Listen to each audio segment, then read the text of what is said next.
उकाड्याने हैराण झालेल्या नागरिकांसाठी एक दिलासादायक बातमी समोर आलेली आहे। भारतीय हवामान विभागाने दिलेल्या माहितीनुसार यंदा मान्सून वेळेआधीच केरळमध्ये दाखल होण्याची शक्यता आहे। हवामान खात्याच्या अंदाजानुसार 26 मे रोजी मान्सून केरळम किनारपट्टीवर पोहोचू शकतोय।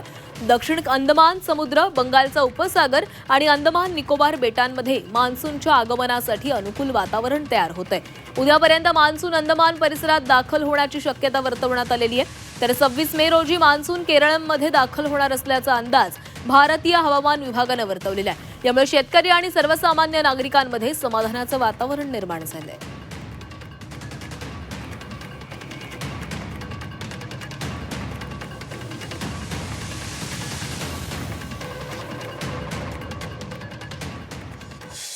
पावसासंदर्भात आणखीन एक महत्त्वाची बातमी। राज्यात पुढचे 4 दिवस काही भागात पावसाचा इशारा देण्यात आलाय।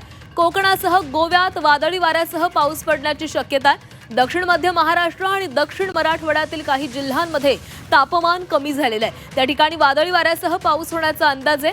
येत्या 4 दिवसात काही जिल्ह्यात कमी तापमान असेल, त्यामुळे वादळी पावसाची शक्यता वर्तवली गेली आहे।